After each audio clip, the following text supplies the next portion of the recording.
Olá, jovens, aqui quem fala é o João, tudo bem com vocês? Hoje vamos aprender a instalar o DHCP Server em um RB MikroTik, certo? Para quem não sabe, o DHCP Server ele é um serviço, certo? Que tem alguns servidores e alguns roteadores de entrega de IPs de forma automática, né? Ele entrega esse IP dinamicamente.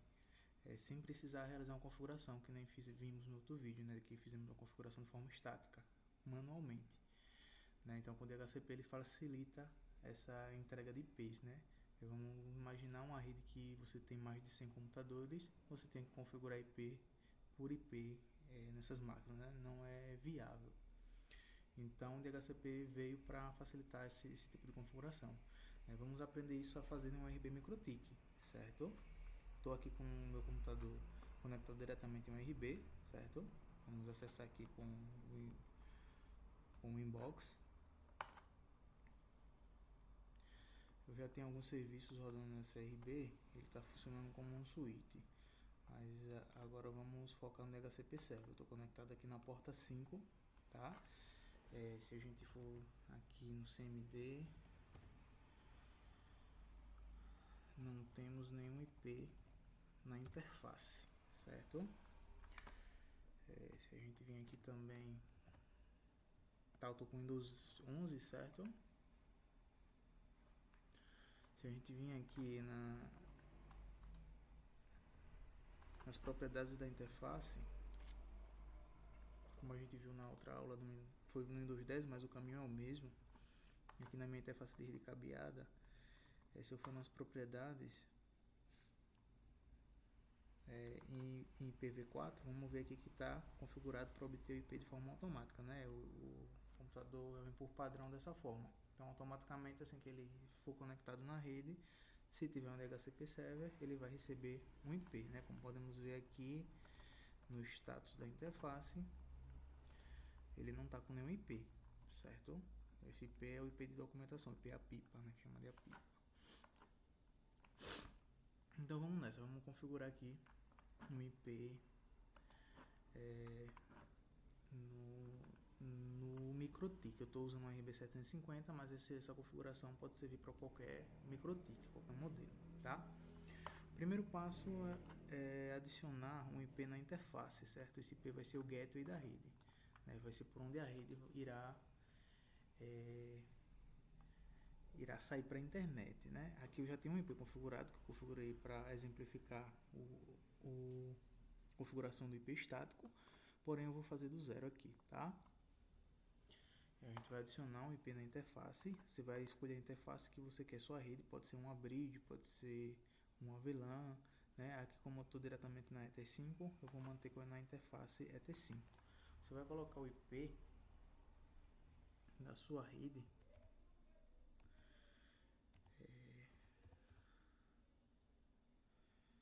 o IP que vai ser o gateway da sua rede.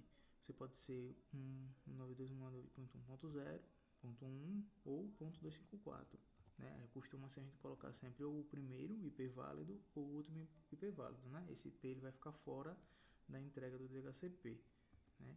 E aqui temos que botar também a anotação da rede, o tamanho da rede. Né? Essa rede vai ser 1/24, vai ser 1/26, vai ser 1/23, vai ser 1/30. Você tem que colocar qual o tamanho da sua rede. Você tem que ter uma noção de cálculo de rede aí, certo? Então aqui vamos trabalhar com 1/24, certo? Aqui a gente quer o que comumente é usado em uma rede padrão, né? Em uma rede doméstica ou em uma rede pequena, 1/24. Esse 1/24 ele dá 255 IPs, né? Onde desses 255, 254 são válidos, né? Ele tira a rede e o broadcast 254 são válidos. Então, no IP 1 ao 254 eu posso utilizar aqui na minha rede, tá? Para esse exemplo eu vou usar o gateway, o IP da interface 192.168.0.1 na Ether 5, certo? Vou aplicar, posso colocar um comentário, tá? Rede LAN, para identificar que é aqui esse IP da rede LAN, né, da rede local, né, a rede administrativa. Aquele, como você coloca o barra 24, ele já calcula automaticamente o IP da rede, né, rede LAN. Como eu já tenho o gateway aqui configurado, eu vou agora aqui em IP DHCP server, né, veja que não tem nenhum DHCP aqui configurado, e vou em DHCP setup. Vou escolher qual interface eu vou estar distribuindo esse DHCP, vou estar configurando esse DHCP. Eu vou manter a interface 5, né, que foi onde a gente configurou o IP do gateway. Ele vai coletar as informações que já estão, que já foram pré-configuradas, né, no endereço IP da interface. No caso, ele vai puxar, né, a informação que está lá e já vai definir o tamanho da rede, né, que é um barra 24. Já vai definir o gateway que a gente já configurou lá. Ele já viu que tem um IP vinculado à interface, então ele já puxou. Por isso que é mais fácil você sempre definir qual é o IP do gateway primeiro, porque ele já vai puxar de forma automática. Se não tivesse nenhum IP, ele ia pedir para você definir cada uma dessas informações, o endereço da rede, o endereço do gateway, e assim por diante. Aqui é o range de HCP, o range de entrega, né? Ele vai entregar do IP 192.168.0.2 ao 192.168.0.254. Por padrão, em redes industriais, em redes comerciais, a gente sempre deixa uma faixa livre para ser colocado IP que fique fora do DHCP, que é para ser colocado em máquinas que necessitem de IP estático. Que máquinas são essas? Servidores, alguns equipamentos que são críticos dentro da rede, né? Esses equipamentos geralmente são com IP estático. Impressoras também normalmente são com IP estático. Então a gente diminui esse range, a gente não bota ele entregando todos os 254 IPs, né? A gente bota apenas uma parte desses IPs, vamos supor de 100 até 200, e o restante fica disponível para ser configurado de forma estática em alguma máquina que precise, tá? Além disso, se deixa uma margem para aumentar a capacidade caso precise em algum momento, tá? Claro, se você tiver uma rede maior que tenha mais como 250 IP, você pode configurar um barra 23, que um barra 23 são 2 barra 24, equivale a 12 barra 24, né? Que aí você dobra a quantidade de IPs disponíveis. Você pode deixar um barra 24 completo para entregar no DHCP e outro para entregar para ser configurado de forma estática, né? Para isso você tem que entender também um pouquinho sobre a divisão de rede, o cálculo, né, das máscaras. Eu posso trazer uma aula depois explicando melhor sobre isso, tá? Aqui eu vou manter do IP 100 ao IP 200, vou dar um next, DNS, tá? DNS por padrão ele vai puxar o DNS que tiver configurado na RB. Aqui eu não tenho nenhum DNS pré-configurado, então ele puxou esse DNS aqui, que foi que na verdade é o DNS do provedor, que eu recebo o link aqui do provedor nessa RB. Então esse é o roteador do provedor, tá? Não é interessante você colocar o roteador do provedor como DNS, porque isso vai sobrecarregar. O ideal é você colocar um externo, ou do Google, ou um que o provedor passe para você, né? Aqui para esse exemplo vamos colocar o do Google. Se a RB já tiver alguma configuração, ele vai puxar o DNS que tiver na RB, no caso, ou do Google, ou do provedor, ou como dessa forma que ele puxou, ele pegou o roteador do provedor, né, que é o gateway do meu link aqui. A gente pode manter o DNS principal e secundário, o DNS do Google, né, para esse exemplo aqui. Erro IP address expected, eu errei alguma coisa, tem um 8 a mais aqui que são 2 8 só, erro de digitação, houve um equívoco, normal, acontece nas melhores famílias. Aqui, pessoal, é o lazy time. Esse lazy time é importante se atentar a essa configuração. Caso você tenha caso você disponibilize o acesso à rede a terceiros, por exemplo, uma rede convidados, uma rede para clientes.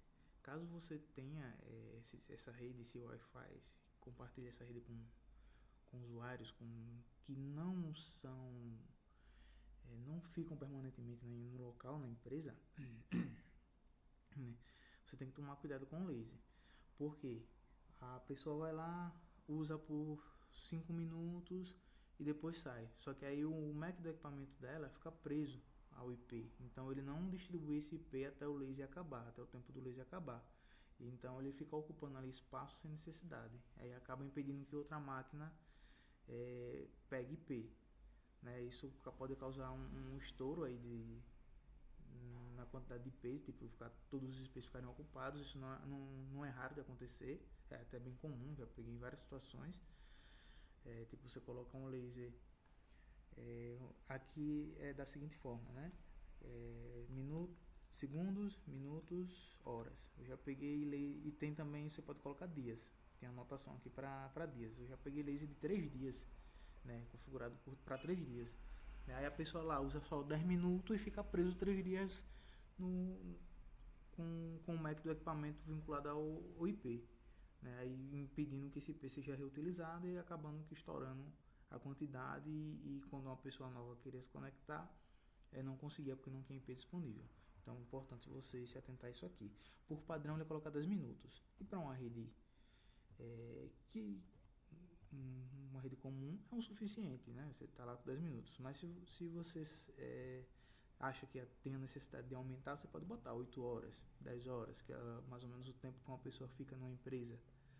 Né? Se for só para a rede administrativa, por exemplo. Mas aqui vamos manter os 10 minutos. Vamos manter o padrão. Aí vai da necessidade de cada pessoa. Né? Aí cabe da pessoa, do técnico, do analista, né, avaliar qual o melhor laser para cada situação. Pronto, a partir daí o laser ele está completo. E a instalação do servidor de HCP também, né? Ele está completo. Aqui vocês já viram que eu já estou com internet, certo? Se a gente vir aqui no ipconfig, ele vai já está com IP, tá? Tá vendo que ele pegou um IP, ele pegou o IP 200, certo? A gente começou do 100 ao 200. O MikroTik ele faz isso, ele começa a entregar o DHCP do último IP, né? Então ele pegou 200, né? E se a gente vir aqui no status, em detalhes, o IP ele já aparece aqui também, tá vendo? Juntamente com os DNS que a gente foi configurados, primário e secundário, tá?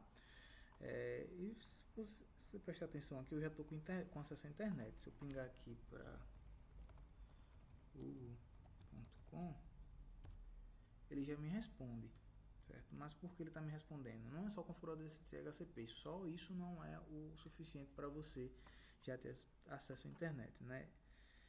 Para você configurar uma rede local, você tem que ter um NAT, né? No MikroTik você tem que configurar esse NAT manualmente. Eu já tinha esse NAT aqui configurado para outro vídeo, né? Do IP estático. Na próxima aula, acredito que amanhã ou depois, eu vou estar fazendo um vídeo como configurar um NAT e quais são os tipos de NAT que existem, né? Não é só uma forma. Vou mostrar aqui umas 3 formas de fazer esse NAT, tá? Pronto. Por hoje é só. DHCP instalado. Qualquer dúvida pode deixar aí no comentário. E se eu lhe ajudei de alguma forma, por favor, me apoie.